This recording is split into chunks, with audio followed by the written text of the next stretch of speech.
Hey guys, so today's product review is on the S1 Lifer helmet. I've had this helmet for the last 6 months now and I think it's overdue for a review. I'm going to be looking at how protective it actually is. I'm going to be looking at how effective the liners are. Are they comfortable? Do they absorb sweat well?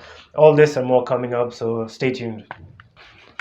So first up, let's talk about the specifications of this helmet. When it comes to sizes, the S1 has 7 different sizes available. So no matter the size of your head, you can't find something that's going to fit with them. When it comes to certifications, it has all the relevant certifications from all over the world. In the US, it has the CPSC certification, the ASTM 1492 certification. In the EU, it has the CEEN 1078, and it also has the relevant certifications in Australia and New Zealand. When it comes to colors, there are a ton of different colorways available. I think S1 has the broadest range out of any helmet manufacturer I've seen. It's really impressive. When it comes to accessories, you do get liners that are both a size up and a size down. So if you go for the large helmet, you get medium size liners and extra large liners, which is what I got. So that's it for the specifications. So let me kick the review off with a bit of a summary. The S1 Lifer is definitely one of the best helmets I've used.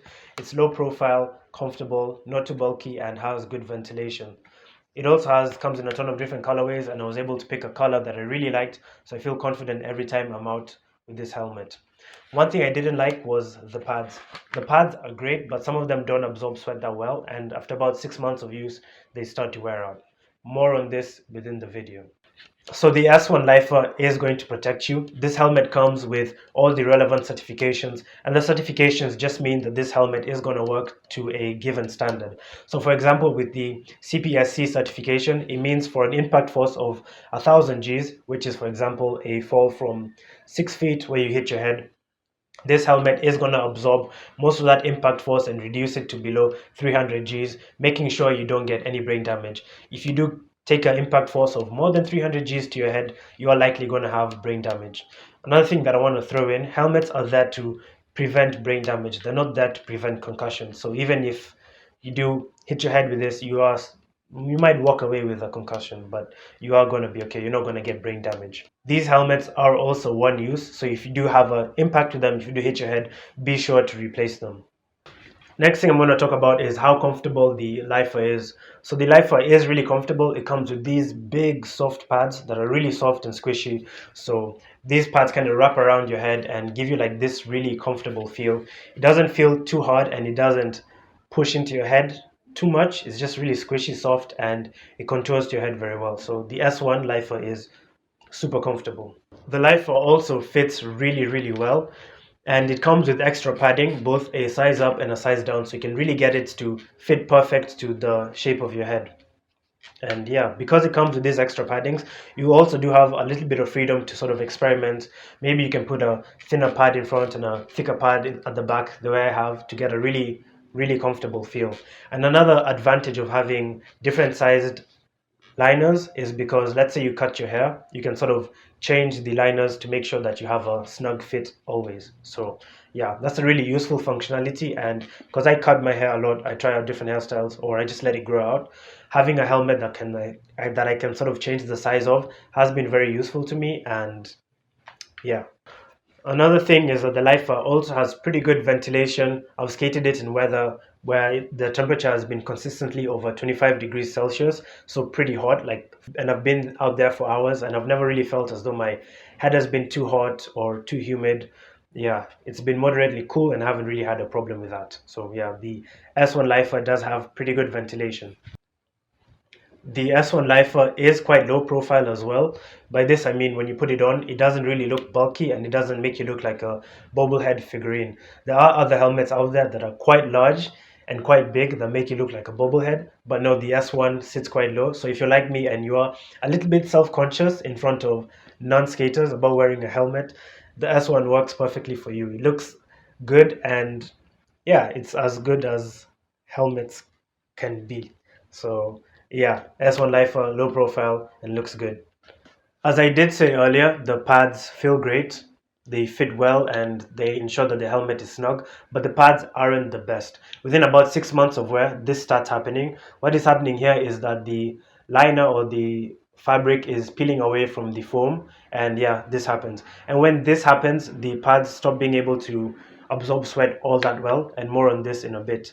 And yeah, this happens, but you can just as easily as flip them around and put this side towards your head, and you have pretty much a new pad that you can use for another 6 months. But yeah, this happens.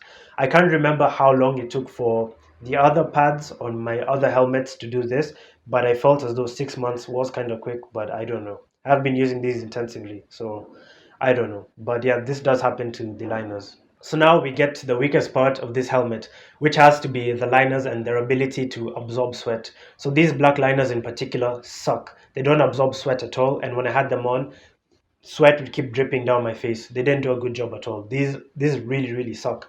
I did switch them out for the other liners, and these did a much better job of absorbing sweat. But as they wore down and as the fabric started coming away from the liner, their ability to absorb sweat became reduced, and again sweat kept dripping down my face. So yeah, that's the weakest part of this helmet, the liners. And I have ultimately gotten used to it. It is second nature for me to reach down to my t-shirt, wipe sweat away from my face, but it is kind of annoying. Right, so one thing I really enjoyed about the process of picking this helmet was being able to browse all the colors and pick one that I really liked. I really like this color, and I look forward to wearing this helmet every time I get out. It's really enjoyable. And yeah, if you want to pick a color that matches your style, or if you want a helmet in a graphic that you like, S1 has the broadest selection of those things that I've seen amongst all helmet manufacturers. So yeah, if you want something that you're going to really like, S1 is the way to go. So finally, is the S1 Lifer worth the price? Out of all the helmets that I've used, and I've used a lot of them, I've had a AAA Gotham, AAA Brain Saver, I have a Outdoor Master helmet, I've used a Protec helmet. Out of all the ones I've had, I've enjoyed using this the most, and this has been the most expensive helmet.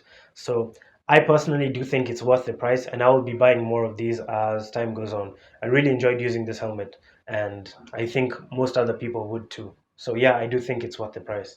So if you do want to buy it, there's a link in the description. It is an affiliate link, so I do make a little bit of money at no extra cost to you. So if you do choose to buy it, check it out. So for about $60, you can get this helmet, and I do think it's absolutely worth the price. Another thing I want to add is the S1 Lifer good for kids. The S1 Lifer has the option called the Mini Lifer, which comes in a smaller shell size with 4 different sizes that are more appropriate for kids. So yeah, I do think it's a good option for kids. Comes with all the relevant certifications in sizes that are going to fit perfect for the small heads. So it's a great option. And that's the video pretty much. Yeah, I really enjoyed this helmet, and despite the line issue with sweat, I still am gonna wear it. I'm still going to enjoy wearing it. And yeah, I think I'm just used to wiping the sweat away from my face. And maybe if you had asked me this when it first started being an issue, my opinion would be a bit different. But yeah, this is definitely one of the best helmets I've used, and I look forward to buying more from S1. Big shout out to my patrons. I bought this helmet using money from you guys. I bought it like last year in like July. I saved up like a little bit. It was fantastic. And yeah, big thanks to my patrons. Big thanks if you watched this video. If you enjoyed it, leave a comment, leave a like, subscribe even, and yeah, thanks for watching.